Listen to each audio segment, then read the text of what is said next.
start the recording. So our today's first topic is carbon resistors. तो अभी क्या हुआ, अभी हमने ये देखा कि एक कंडक्टर में से करंट चलता है। तो कंडक्टर्स क्या हैं? कंडक्टर्स ऐसे मटेरियल हैं जो अपने अंदर से चार्ज को फ्लो करवाते हैं। तो हमारे को इलेक्ट्रिकल अप्लायंसेस में कंडक्टर्स चाहिए। तो हमने अगर घर पे वायरिंग की हुई है तो वायरिंग जिस तार से हुई है, जो वायर्स हैं, those are made up of conductors. Copper wires हैं आपके पास, एल्यूमिनियम आप यूज करते हो। लेकिन इलेक्ट्रिकल अप्लायंसेस में क्या होता है, to control the current, current को कंट्रोल करने के लिए हमें रेजिस्टेंस की जरूरत होती है। एज वी नो दैट, जैसा कि हमें पता है V is equal to IR। आपने क्या किया, आपने एक पोटेंशियल अप्लाई कर दिया। जैसे कि हमारे घरों में क्या आ रहा है, 220 वोल्ट। तो अब एक अप्लायंस में से कितना करंट फ्लो करेगा वो डिपेंड करेगा उसकी रेजिस्टेंस पे। तो फॉर अ गिवन पोटेंशियल, अगर पोटेंशियल की वैल्यू कांस्टेंट है, अगर किसी की रेजिस्टेंस ज्यादा है तो उसके अंदर से करंट कम फ्लो करेगा, और अगर रेजिस्टेंस कम है तो करंट ज्यादा फ्लो करेगा, क्योंकि प्रोडक्ट जो है वो तो कांस्टेंट रहेगा V। तो अल्टीमेटली हमारे को इलेक्ट्रिकल या इलेक्ट्रॉनिक अप्लायंसेस में रेजिस्टेंसेस लगानी पड़ती है। और रेजिस्टेंस कौन देता है? जैसे हमें पता है कंडक्टर रेजिस्टेंस देता है, लेकिन इसके अंदर एक प्रॉब्लम होती है, जो कंडक्टर्स हैं इनकी रेजिस्टेंस बहुत थोड़ी होती है, इनकी वैल्यूज बहुत स्मॉल होती है, और हमें कई बार अप्लायंसेस में हाई वैल्यू ऑफ रेजिस्टेंस लगानी पड़ती है। तो उसके लिए क्या होता है, उसके लिए अगर हम वही वायर कंडक्टर को यूज करना चाहें तो हमें बहुत लंबी वायर लेनी पड़ेगी। जैसे अगर मैं कॉपर की वायर को यूज करके रेजिस्टेंस बनाना चाहूँ तो कॉपर की काफी लंबी वायर मेरे को यूज करनी पड़ेगी, तो ना ही वो मेरे पास इकोनॉमिकल होगी, क्योंकि अगर मैं ज्यादा कॉपर की वायर लेना चाहूंगा तो महंगी भी पड़ेगी मेरे को।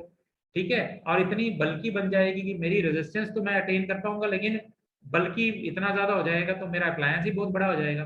तो इन सब को ओवरकम करने के लिए कार्बन रेजिस्टर्स बनाए गए।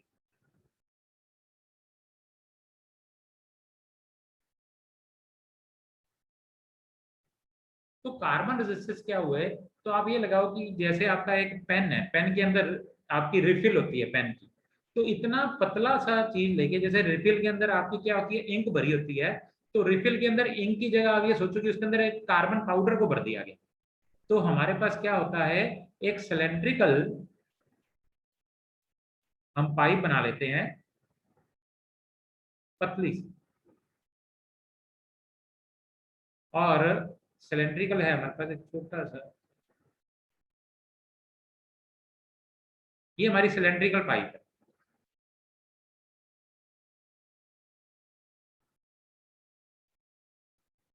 तो इसके अंदर क्या किया गया, इसके अंदर कार्बन भर दी गई। तो कार्बन फिल कर दी गई, और फिर इसको क्या किया गया, फिर इसको कट कर दिया गया।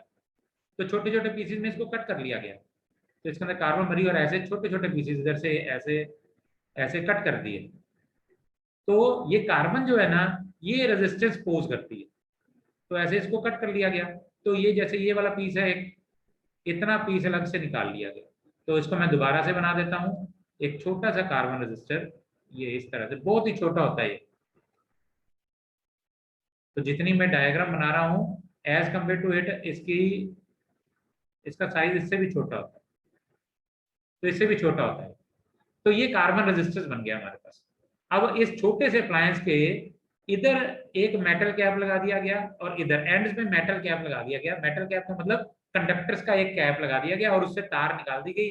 अब ये जो छोटा सा रेजिस्टर हमारे पास बना, इसको कहीं पे भी हम अप्लायंस में लगा सकते हैं। बहुत ही छोटा, इतना, अगर आप मेरी फिंगर दे सकते हैं तो इतना सा होता है बिल्कुल। ये दोनों मेरी फिंगर्स के बीच में जितनी जगह है, इतना हो सकता है। तो ये छोटा सा रेजिस्टर होता है, लेकिन इसकी रेजिस्टेंस की वैल्यू हम मेंटेन कर सकते हैं, और इसकी रेजिस्टेंस अलग अलग मेंटेन की जा सकती है। तो इस कार्बन रेजिस्टर को इकोनॉमिकली हम यूज कर सकते हैं, और इसको हम इलेक्ट्रिकल अप्लायंसेस में लगाते हैं। अब ये कार्बन रेजिस्टर बन गया, इसकी हमने रेजिस्टेंस बना ली, सपोज करो 200 ओम। अब ये है तो छोटा सा ही, बिल्कुल इतना सा है। अब ये देखो बिल्कुल छोटा सा है। अब इसके ऊपर 200 ओम हमने लिखना है। तो ये 200 ओम इसके ऊपर लिखना, बेशक हम छोटा छोटा लिख सकते हैं, लेकिन है क्या कि कहीं पर ये कार्बन रेजिस्टेंस हो सकता है किसी कंट्री में बन रहे हों और हमारे पास इंपोर्ट करके आ रहे हों, या हम इंडिया में बना रहे हैं और चाइना को इंपोर्ट कर रहे हैं।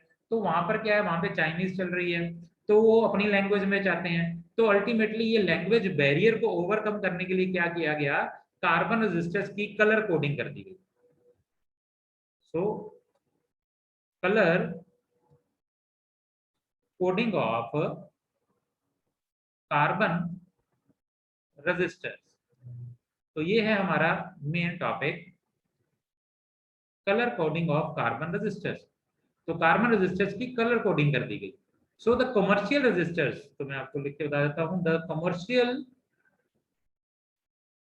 कमर्शियल का मतलब जो हम बाजारों में यूज करते हैं, जो हमारे बाजार से या हमारी मार्केट से हम अप्लायंसेस लेके आते हैं, उनके अंदर जो हमारे रेजिस्टर्स यूज किए जाते हैं वो कार्बन रेजिस्टर्स होते हैं। तो commercial resistors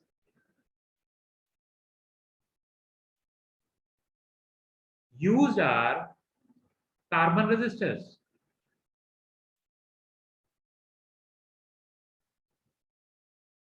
The value of resistance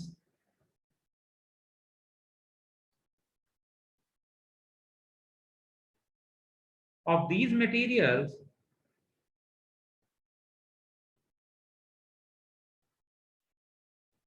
the value of resistance of these materials, yeah, these resistors and their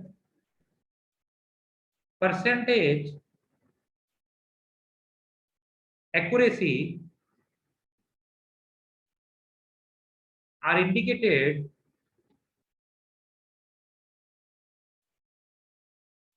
by a color code pattern on it, by a color code pattern on them. The color code and this color coding is given in the below table.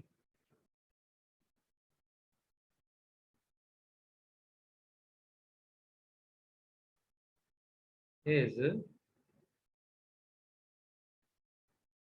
given in the following table. तो हमने carbon resistance बना लिए। अब carbon resistor हमने resistance use करनी है, suppose करो हमने 2500 ओम 2500 ओम यूज करनी है। तो मैं गया, इतने छोटे छोटे से रेजिस्टर्स हैं, तो मेरे को अब अलग अलग रेजिस्टर्स हैं, हर एक रेजिस्टर की अपनी एक रेजिस्टेंस की वैल्यू है। तो हमें इसकी रेजिस्टेंस कैसे पता लगेगी, तो हमारे पास क्या होता है, ये रहा हमारा रेजिस्टर, ये रेजिस्टर है, इसके ऊपर क्या होता है, अलग अलग कलर्स की लाइंस बनी होती हैं। तो सपोज करो इस रेजिस्टर पे एक लाइन बनी होती है, जैसे ये रही, देयर वाज ए लाइन, ये हमारे पास ब्राउन लाइन आ गई हमारे पास। तो एक लाइन हमारे पास हो गई, सपोज करो इससे अगली येलो, ये रही एक येलो, इसके ऊपर और लाइन हो सकती है, one line is of green, और इसके अलावा गोल्डन या सिल्वर हो सकती है। तो हम इधर एक और लाइन मान लेते हैं, ये रही, इसको गोल्डन या सिल्वर। तो इधर क्या होता है, देयर आर 3 लाइंस एंड 4, तो there are 4 colour code lines, 4 colour lines are present. तो हमारे कार्बन रजिस्टर पे 4 कलर्स की लाइन होती हैं, और इन कलर्स के मुताबिक हम बता सकते हैं इस कार्बन रजिस्टर की रेजिस्टेंस कितनी। तो हम क्या करते हैं, कार्बन रजिस्टर की रेजिस्टेंस पहले हम मेजर कर लेते हैं, क्योंकि मैन्युफैक्चर हमने किया तो हमें पता है इसकी रेजिस्टेंस कितनी है। तो उसकी रेजिस्टेंस की वैल्यू लिखने की जगह हम उस पर कलर कोडिंग लगा देते हैं, और ये कलर कोडिंग एक टेबुलर फॉर्म में हमारे पास लिखी होती है। तो ये बेशक जिस मर्जी कंट्री में जाए, ये कलर कोडिंग का ये टेबल जो है वो स्टैंड स्टिल है। तो किसी भी कंट्री में वो कलर को देख करके ये बता सकते हैं कि इस कार्बन रजिस्टर की रेजिस्टेंस कितनी है। तो अल्टीमेटली हमारे पास हम एक टेबल बना लेते हैं जो कलर कोडिंग का है। तो let me draw the table for you. एक टेबल बनाते हैं सबसे पहले।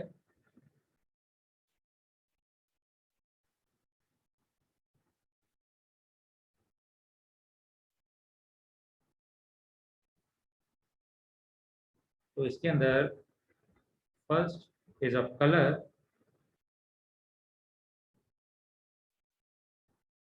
second we have letter used, third we will be having number, and fourth will be multiply. So here it is. Let me write it out. Color. So first is of color, then letter used, then number, कौन सा number देना है, then multiply.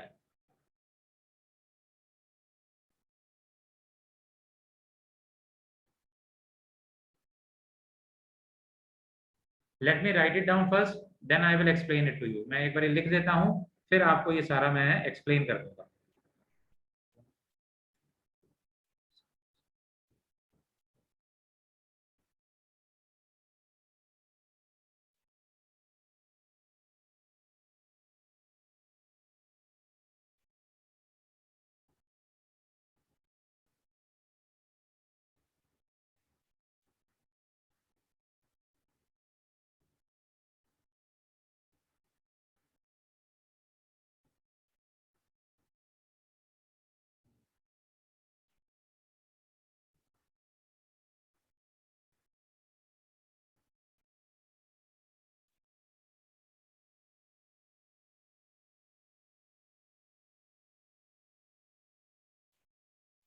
So our first color is black.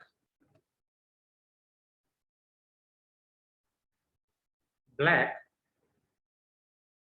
then brown, then red, then orange, then yellow, then green, then blue, then violet, then gray, and white. So what will be the letter used? B, B, R, O, Y, G, B, V, G, W. There are two more colors which are used. Let me write it down over here. Wait a minute. There are two more colors which are used for the tolerance. So I will explain it to you separately. तो मैं इसको अलग से आपको समझाऊंगा. अभी सबसे पहले हम ये कलर कोडिंग का ही देख लेते हैं सिर्फ. तो हमारे पास ये आ गया black, brown, red, orange, yellow, green, blue, violet, grey and white. इसको याद करने का तरीका भी हम बताएंगे. तो नंबर हैं 0, 1, 2, 3, 4, 5, 6, 7, 8, 9. तो आपने इनके सामने नंबर भी ऐसे लिख लेने. और जो सा नंबर है मल्टीप्लायर 10 की पावर वो है. मल्टीप्लायर क्या होगा? जो नंबर होगा आपका. आपको सिर्फ याद क्या करना है? आपको कलर्स का सीक्वेंस याद करना है. और कलर्स के सीक्वेंस के हिसाब से उसके सामने आपने 0 से शुरू होकर के लिखना शुरू कर देना है. तो आपको याद क्या करना है? आपको ये याद करना है कि पहला कलर कौन सा है, दूसरा, तीसरा, चौथा, पांचवा, छठवां, सातवां, आठवां, नौवां और ये 10वां. तो आपको ये कलर्स याद करने हैं. तो ये कलर्स याद करने का भी एक तरीका है. तो ये कैसे हम याद कर सकते हैं? It can be remembered as,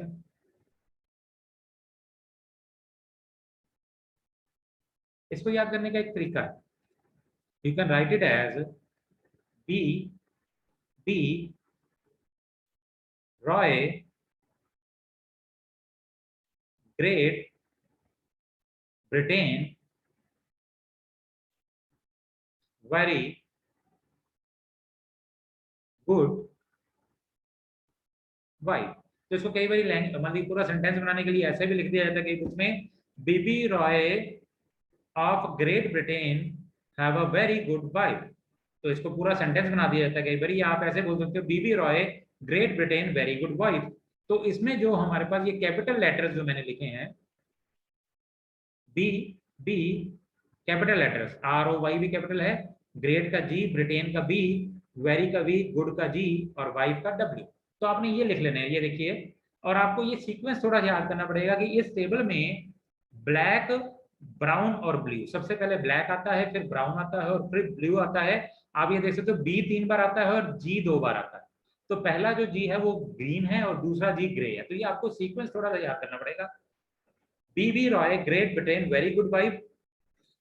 First B stands for black, second B stands for brown, R stands for red, O stands for orange, Y stands for yellow, this G stands for green, this B stands for blue, this V stands for violet, this D stands for gray and this W stands for white.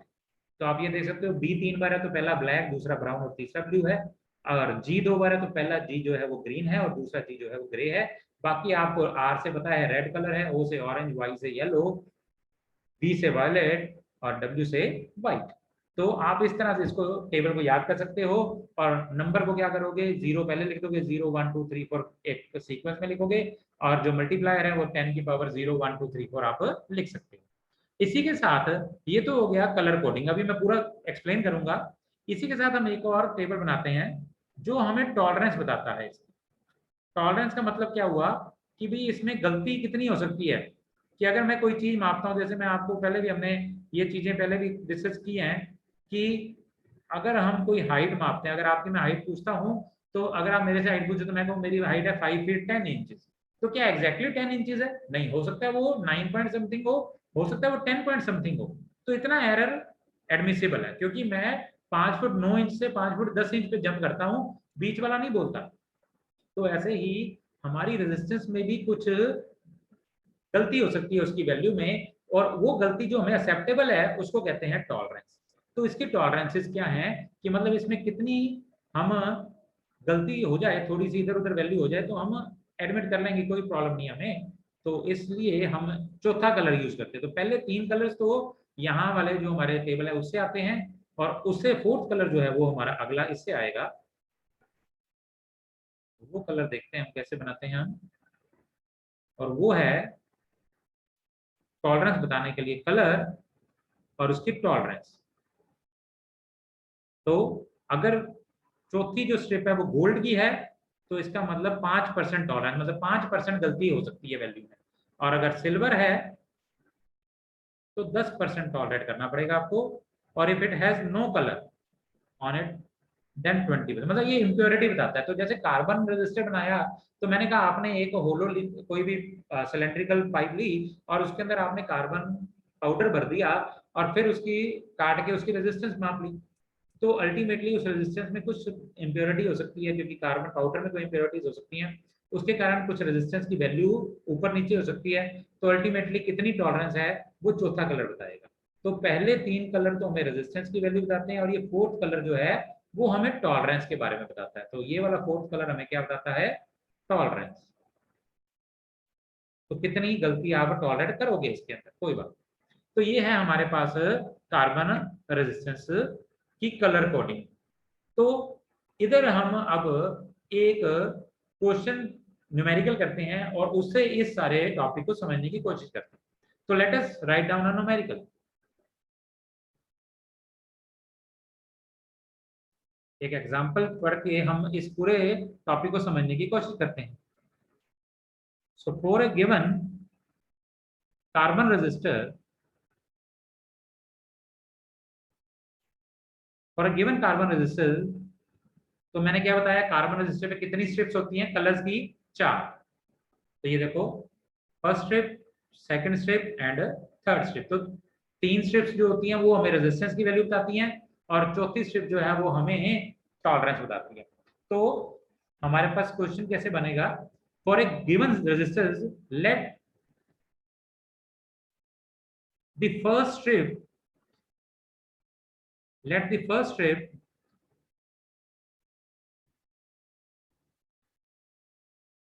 be yellow। तो पहली strip yellow है,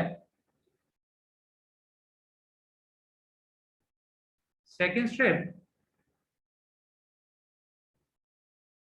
strip be red, third strip be orange,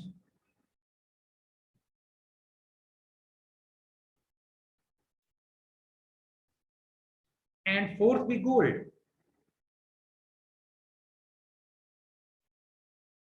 तो चारों की value बता दी। You have to tell what is its resistance. तो हमें अब इसकी रेजिस्टेंस की वैल्यू बतानी। तो हम कैसे करते हैं ये, तो हमारे पास क्या होता है बेटा, हमारे पास जो 3 कलर्स हैं, तो हमारे पास 3 कलर्स कौन से हैं? फर्स्ट कलर है येलो, सेकंड है रेड और थर्ड है ऑरेंज। तो हम क्या करते हैं, हम पहले 2 कलर्स के नंबर्स उठाते हैं और तीसरे का मल्टीप्लाई। तो फर्स्ट स्ट्रिप जो है वो येलो है, तो आप येलो का देखो, येलो ये रहा हमारे पास, और येलो का हमारे पास नंबर क्या है? 4। तो हम रेजिस्टेंस की वैल्यू निकालेंगे, तो the resistance is given by, directly ही आप लिख सकते हो, इज इक्वल टू, रेजिस्टेंस किसके इक्वल है? पहले का हमने क्या किया? नंबर उठाया, दूसरे का भी नंबर उठाना है, रेड। तो रेड का नंबर क्या है? रेड ये रहा, तो इसका नंबर है 2, तो हमने इसका नंबर उठाया 2। तीसरे का हमने कलर मल्टीप्लायर उठाना है, तीसरे कलर का, ऑरेंज। ऑरेंज कहाँ है? ये रहा ऑरेंज, थर्ड वन, और इसका नंबर नहीं उठाना, अब हमने क्या उठाना है? मल्टीप्लायर। तो थर्ड जो हमारा कलर होगा वो हमारा मल्टीप्लायर। तो थर्ड कलर हमारा ऑरेंज है, तो उसका मल्टीप्लायर है 10⁻3। ठीक है ना? तो ये हमारी रेजिस्टेंस आ गई। अब फोर्थ कलर हमें क्या बताता होता है? फोर्थ कलर हमें क्या बताता है? टॉलरेंस। तो कलर क्या है? गोल्ड, तो इसका मतलब इसकी टॉलरेंस क्या है? 5। टॉलरेंस का मतलब क्या होता है? एरर विच इज एडमिसिबल, मतलब एरर हो सकता है इसके अंदर, तो वो एरर पॉजिटिव में भी हो सकता है और नेगेटिव में भी। तो इसको कैसे लिखेंगे? ±5%। तो दिस इज योर आंसर। तो ये है हमारा आंसर। तो इस तरह से हम कलर कोडिंग को डिकोड कर सकते हैं, और इस कलर कोडिंग की हेल्प से हम क्या कर सकते हैं? हम रेजिस्टेंस की वैल्यू निकाल सकते हैं। क्वेश्चन आपको रिवर्स ऑर्डर में भी आ सकता है, कि आपको क्वेश्चन में क्या करेगा, वो कार्बन रेजिस्टेंस की रेजिस्टेंस बता देगा और आपको कहेगा उसकी कलर कोडिंग करो। तो अगला एग्जांपल एक और हम इस पे समझ लेते हैं।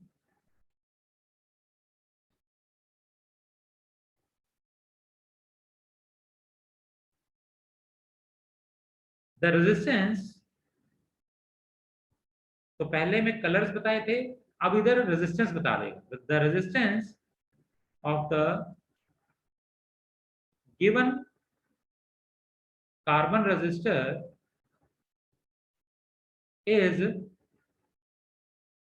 2.4 into 10 raised to power 6 ohm plus minus 10%।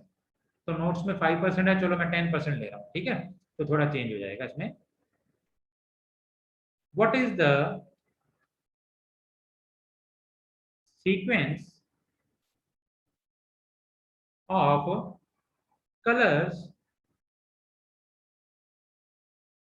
on the strip provided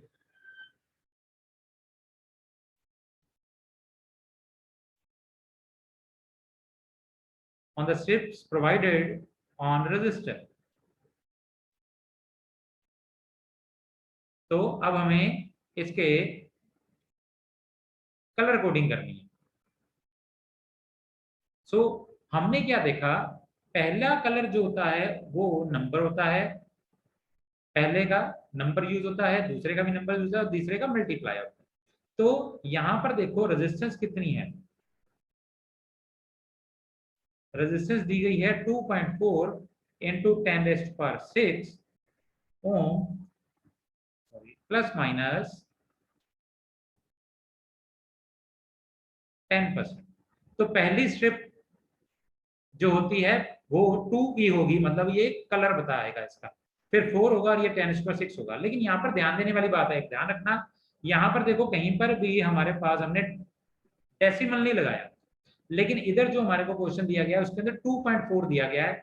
हमेशा याद रखना, जब भी आप कलर कोडिंग कर रहे हो तो ये जो पहली टर्म है ये वाली, इसके अंदर कभी भी डेसिमल नहीं होना चाहिए। ये डेसिमल आपको कहाँ करना है? इधर एकोमोडेट करना है। तो 2.4 इंटू 10⁻6 को क्या लिख सकता हूं मैं? 24 इंटू 10⁵ ओम प्लस माइनस 10%। तो ये चीज हमेशा ध्यान रखनी है, जब आपको रेजिस्टेंस दी जाएगी तो रेजिस्टेंस की वैल्यू में कहीं पे भी डेसिमल नहीं होना चाहिए। अगर डेसिमल है तो उसको आप 10 की पावर के अंदर लिखो, आप 10 की पावर के अंदर उसको अकोमोडेट करो, ठीक है ना? अगर वो 10 की पावर -1 या -2 भी हो सकती है वहां पे। तो इधर मैंने 2 और आपको लिख के बता रहा था, ये इधर, अगर ये थर्ड ये वाला हमारे पास क्या है, इधर हमारे पास है गोल्ड और सिल्वर। ये पहले 3 कलर्स में भी ये यूज किए जा सकते हैं।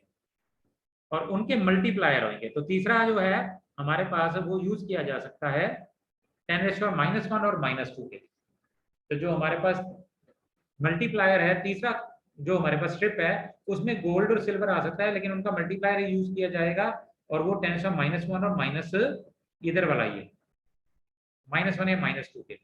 तो अल्टीमेटली हमारे पास, अब इसकी अगर मैं कलर कोडिंग करना चाहूँ तो मैं कैसे कर सकता हूँ, आपको क्या करना पड़ेगा, तो सीक्वेंस ऑफ कलर निकालने। तो sequence of colours will be, तो क्या सीक्वेंस ऑफ कलर्स होंगे हमारे पास,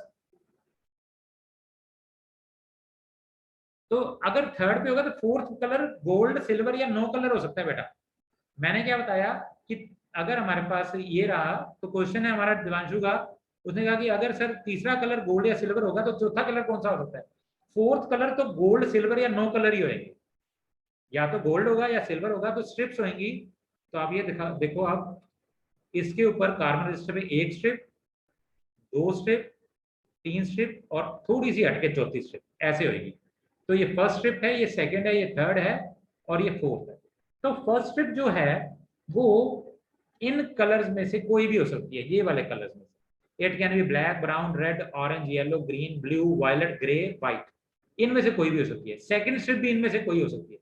लेकिन जो थर्ड है जिसका अपन मल्टीप्लायर यूज कर रहे हैं, तो हो सकता है मल्टीप्लायर में जहां पे 10⁻5 यहाँ पे है, हो सकता है 10⁻−1 या -2 भी कई बार आ जाती है। तो -1 और -2 को दिखाने के लिए थर्ड स्ट्रिप में आप देख सकते हो, थर्ड स्ट्रिप में हो सकता है गोल्ड या सिल्वर आ जाए थर्ड स्ट्रिप में, और फोर्थ स्ट्रिप में हमेशा गोल्ड, जो हमारी फोर्थ स्ट्रिप है वो गोल्ड, सिल्वर या कोई भी कलर ना हो उसके अंदर, ये हो। ठीक है ना। तो हमारे पास अब ये वाला क्वेश्चन था कि हमारा 2, तो हमने कलर कोडिंग करनी है, तो हमारे पास 24 × 10⁵ है, तो 2 है। तो 2 के लिए हमारा कौन सा कलर है, 2 ये रहा हमारा, तो कलर कौन सा है, रेड। तो पहला कलर क्या हो जाएगा, रेड, तो इधर आ जाएगा रेड। दूसरे स्ट्रिप में कौन सा कलर होगा, तो हमारी दूसरा है 4, तो 4 के लिए क्या होगा, 4 के लिए है येलो। तो सेकंड क्या हो गया हमारे पास, येलो। थर्ड क्या है हमारे पास, 10⁵ मल्टीप्लायर है 10⁵ दिस वन। तो हमारे पास चौथा, तीसरा कलर क्या हो जाएगा, ग्रीन। सो तीसरी स्ट्रिप किस कलर की होगी, ग्रीन। और टॉलरेंस कितनी है, 10%। सो 10% टॉलरेंस इसकी होती है सिल्वर की। तो हमारे पास चौथी स्ट्रिप किस कलर की हो जाएगी, सिल्वर की। So this is how we can do the color coding of carbon resistors. So hopefully this topic is clear to you all. Clear हो गया बेटा। Now combination of resistors.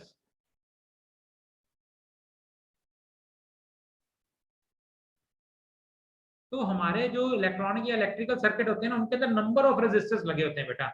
एक इलेक्ट्रॉनिक या इलेक्ट्रिकल सर्किट में जरूरी नहीं सिर्फ एक ही रेजिस्टर लगा होगा, हो सकता है उसमें 5 रेजिस्टर्स लगे हों, 10 रेजिस्टर्स लगे हों।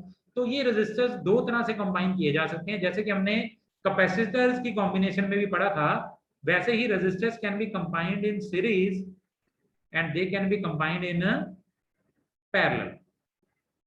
तो सीरीज या पैरेलल में रेजिस्टेंसेस लग सकती हैं। तो हम अब पहला क्या बनेंगे, रेजिस्टेंसेस इन सीरीज। तो our first topic is resistances in series. तो रेजिस्टेंसेस सीरीज में कैसे लगती हैं, तो हमारे पास क्या होगा कि एक ये रेजिस्टेंस को इस तरह से शो किया जाता है बेटा, दिस वेवी लाइंस। तो हमारे पास मानो ये 3 रेजिस्टेंसेस हैं, these are connected in series in a circuit. तो ये हमारा सर्किट है, हमारे पास ये एक बैटरी है विद ईएमएफ ई, और ये ए और बी पॉइंट है हमारे पास। ए और बी में R1, R2 एंड R3, ये 3 रेजिस्टेंस की वैल्यू है R1, R2, R3। और ये बैटरी जो है ये पोटेंशियल ड्रॉप मेंटेन कर रही है अक्रॉस ए बी वी। तो ये भी पोटेंशियल ड्रॉप मेंटेन कर रही है। तो इस बैटरी के कारण यहां पर सर्किट में करंट चलेगा आई। तो कैपेसिटर्स में हम चार्ज की बात करते थे, रेजिस्टेंसेस में अब करंट की बात होगी। तो तीन रेजिस्टेंसेस सीरीज में लगी हुई तब कहलाएंगी जब तीनों रेजिस्टेंसेस से सेम करंट गुजरेगा, या दो पॉइंट्स के बीच में रेजिस्टेंसेस तब सीरीज में कहलाएंगी जब ए से बी जाने का सिर्फ एक ही रास्ता होगा और उस पैसेज पे वो तीनों लगी होंगी। तो अब यहाँ पर क्या है, टोटल पोटेंशियल V है, तो हमें पता है सीरीज में लगी हुई चीज में करंट सेम जाता है लेकिन पोटेंशियल ड्रॉप डिफरेंट होता है। तो मान लो फर्स्ट के अक्रॉस V1 पोटेंशियल ड्रॉप है, सेकंड रेजिस्टेंस के अक्रॉस V2 है और थर्ड के अक्रॉस V3 है। तो total potential difference V is equal to V1 plus V2 plus V3। और यहां पर हम ओम्स लॉ लगाएंगे और ओम्स लॉ क्या कहता है, V is equal to IR। So V is equal to IR है हमारे पास। तो पहली रेजिस्टेंस के अक्रॉस अगर हम ये फॉर्मूला लगाएं तो हमारे पास क्या आ जाएगा, V1 is equal to IR1। क्यों I आया, क्योंकि सभी रेजिस्टेंस में से करंट तो सेम ही जाएगा, इसमें से भी I जाएगा, इधर भी I होगा और इधर भी I होगा, क्योंकि सीरीज में करंट सेम गुजरता है हर एक चीज। Similarly potential drop across second will be IR2 and V3 is equal to IR। आप मानो इक्विवेलेंट रेजिस्टेंस, मतलब इन तीनों की मिलाकर के, इन तीनों रेजिस्टेंस की मिलाकर के रेजिस्टेंस RS है, तो टोटल पोटेंशियल ड्रॉप है V, टोटल करंट है I, तो हमारे पास V क्या आ जाएगा, IR। सो ये है इक्वेशन नंबर 1। इक्वेशन नंबर 1 में इन सब की वैल्यू पुट कर दो, तब आपके पास क्या आ जाएगा, IRS is equal to IR1 plus IR2 plus IR3। तो I ये कॉमन निकल आएगा, तो यहाँ पर I है तो ये कैंसल आउट हो गए, तो हमारे पास RS की वैल्यू क्या आ गई, R1 plus R2 plus R। तो सीरीज में लगी हुई तीनों रेजिस्टेंसेस की इक्विवेलेंट रेजिस्टेंस की वैल्यू कितनी आ गई बेटा, R1 plus R2 plus R3। मतलब सीरीज में लगने के बाद तीनों रेजिस्टेंसेस मिला करके ज्यादा रेजिस्टेंस बना देंगी और वो रेजिस्टेंस की वैल्यू क्या आएगी, तीनों रेजिस्टेंसेस का सम। तो अगर फर्स्ट की वैल्यू 2 है, दूसरे की 3 है और तीसरे की 4 है, तो 2 प्लस 3 प्लस 4 तीनों का एडिशन हो जाएगा और रेजिस्टेंस जो होगी वो सम अप हो जाएगी, तो बढ़ जाएगी। सिमिलरली अगर ये पैरेलल में लगी हो तो resistance is in parallel, so parallel में कब कहलाएंगी, पैरेलल में तब कहलाएंगी जब तीनों के अक्रॉस पोटेंशियल ड्रॉप सेम होगा, या ए और बी पॉइंट, ये रहा ए पॉइंट, तो यहां से एक रेजिस्टेंस ये रही, ये रहा बी पॉइंट, इधर से एक और रास्ता निकला, इस पे एक रेजिस्टेंस लगी है, और इधर से ये तीसरा रास्ता निकला, इधर एक रेजिस्टेंस लगी। तो ये R1 है, ये R2 है, ये R3, और ए और बी में लगी हैं, इधर मैंने फिर से बैटरी ज्वाइन कर दी। सो अल्टीमेटली अब तीनों ये रेजिस्टेंसेस क्या हैं, these are in parallel. Okay, तो ये पैरेलल में है, तो पैरेलल में क्या होता है बेटा, पोटेंशियल ड्रॉप सेम होता है, करंट जो है वो I है, तो इधर I1 जाएगा, इधर I2 जाएगा और इधर I3 जाएगा, तो total current will be splitted up. Potential drop parallel में सेम होता है, करंट डिफरेंट हो जाता है, तो हमारे पास फिर से V is equal to IR लगाएंगे और I is equal to B by R कर देंगे। तो पहले के क्रॉस कितना करंट जाएगा, B बाई R1, दूसरे के क्रॉस कितना जाएगा, B बाई R2, और तीसरे के क्रॉस कितना जाएगा, B बाई R3, और सभी का मिला करके जो है, मानो रेजिस्टेंस RS है तो I is equal to B by RS। तो इधर इक्वेशन नंबर 1 में आप ये पुट कर दो, V by RS is equal to V by R1 plus V by R2 plus V by R3। तो V कॉमन आके ये कैंसिल हो गया, इसका मतलब हमारे पास क्या आ गया, 1 बाई R, इसको RS नहीं बेटा RP लिख दें प्लीज, तो इधर एक मिस्टेक है, इसको आप RP लिखते हैं, क्यों, क्योंकि अब आप पैरेलल में लिख रहे हैं तो इसको RP से डिनोट करते हैं, ठीक है। तो RP equivalent resistance in parallel, तो 1 by RP comes out to be equal to 1 by R1 plus 1 by R2 plus 1 by R3। तो आप याद रखोगे ये 1 by RP की वैल्यू है, आपने किसकी निकालनी है, RP की, तो जो राइट हैंड साइड जब आप सॉल्व करोगे इसका रेसिप्रोकल ले लोगे तो आपके पास है रेजिस्टेंस इन पैरेलल की वैल्यू आ जाएगी। तो पैरेलल में रेजिस्टेंस लगाने से इक्विवेलेंट रेजिस्टेंस कम आएगी। तो जब हमें रेजिस्टेंसेस कम करनी है तो पैरेलल में लगाएंगे, अगर ओवरऑल रेजिस्टेंस ज्यादा चाहिए तो हम सीरीज में लगाएंगे। तो ये था हमारा आज का topic. Less than a minute रह गया हमारे लेक्चर में, इसलिए मैंने लास्ट टॉपिक थोड़ा जल्दी करवाया है। If you will be having any doubts तो मैं अगले लेक्चर में आपका ये डाउट कवर कर दूंगा। तो आज हमने ये कवर